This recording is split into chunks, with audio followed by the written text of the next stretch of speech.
Hey guys, welcome back to my channel. I have so much to share about what's been going on with me this past month. But before I do, I just want to take a little time to acknowledge that today is my father's birthday. It's April 29th, and it's kind of ironic that it's his birthday. He lives in heaven, and I'll never forget his birthday. He's like the best person ever. I didn't mention him in my last video, I don't think, but if I did, you can tell that he's a huge part of my life.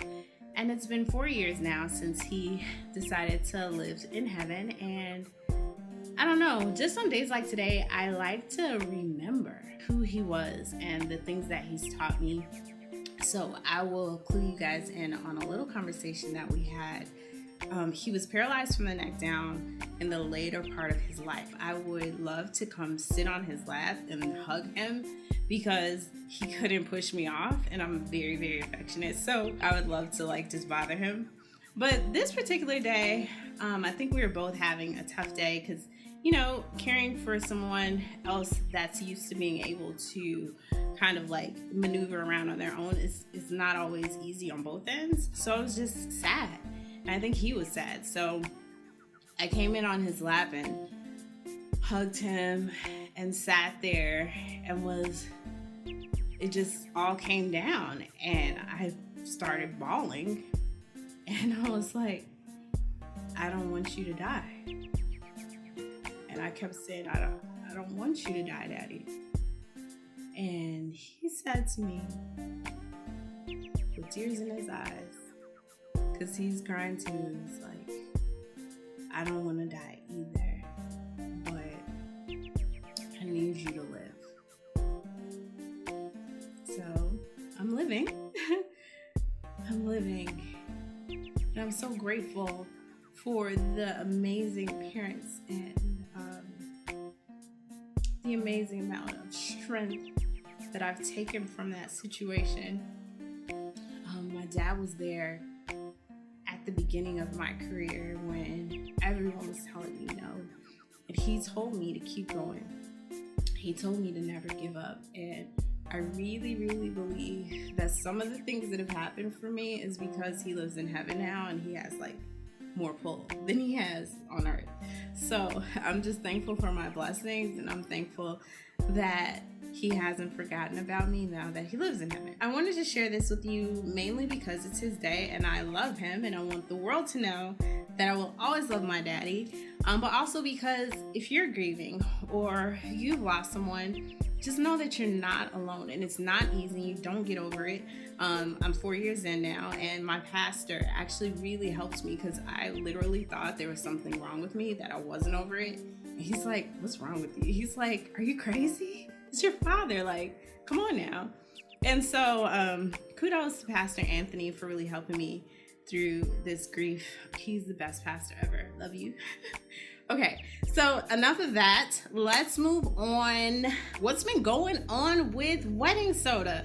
So many things, but you guys, this month was the month of rejection. Okay, I got rejected 3 times from several startup competitions that I entered. So I kind of have thick skin now. I'm used to rejection. I've been going through it since I graduated grad school. So now I've learned to take rejection and pull the lessons out of them. So these are 3 things that I learned. Number 1, when you apply, make sure you read very closely what the investors are looking for, because if they're looking to invest in a healthcare company and you apply and you're in tech, you're probably not going to get the money, and it's not worth your time. So that's one thing that I learned. Number 2, I learned that there are levels to a no. So I say that to say I applied and I got to number 40 out of 200 for a particular competition. So I thought that was pretty dope. I mean, I wasn't number 200. So they actually considered me, but even though I didn't win. So I think that I do have a good idea. And of course, I'm never giving up. I'm going to keep going with it. And thirdly, I learned that sometimes it's better to just do it on your own and go back to investors once you have results. A lot of these investors out here want to see how well your company is going to do, how business savvy you are.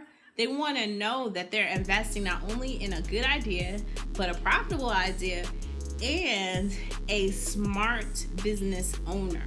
So founders have to be really, really smart. They have to be able to take this idea and not only create a product, but then cause their company to make waves in the nation enough to get attention from the Martha Stewarts and all the other investors of the world that would like to kind of invest in startups. So if you have a startup, definitely keep pushing to make it happen, but do not rely on money from investors for your success, because you'll be waiting forever. Just do it, figure it out, and keep it moving. Oh, I have exciting news as well.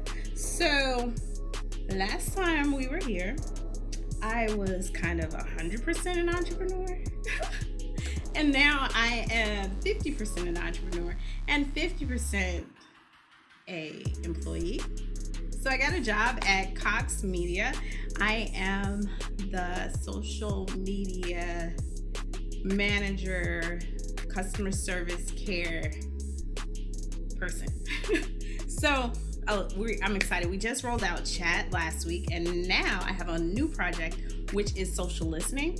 So when you guys tweet about an issue with a particular company that you might not be happy with, and the company responds to that tweet, I am the person that gets to roll this out for our newspapers.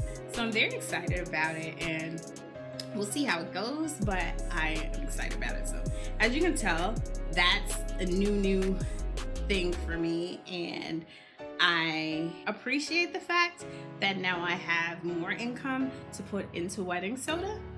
And I appreciate the fact that now I have a predictable income, which is a little bit different. When you're an entrepreneur, like from month to month, you don't know kind of how it's gonna go. So I'm just blessed for the opportunity, and everything that I learned at Cox, I'm able to funnel it over to Wedding Soda and to the social media squad. So that's super great, as well as, I keep saying as well as a lot. So that's super great. And I just really have been so blessed, and I am thankful. In the last 4 weeks, you guys started subscribing to my YouTube channel like crazy, and I am so thankful for all of you. So please keep subscribing. Please keep watching, keep sharing. Thank you for telling other people about me and finding me interesting. So you can catch me on all channels at Lenora Lives, Facebook, Twitter, and Instagram, and YouTube. So thanks so much for your support, and also for those of you startup people that have been reaching out to me and kind of telling me what's going on with you and sharing your story and asking me questions. Thanks for that. That encourages me, because you actually took time out of your day to listen and watch me, and I definitely am learning from you as well. So thanks. You guys are so cool. We will see you next month.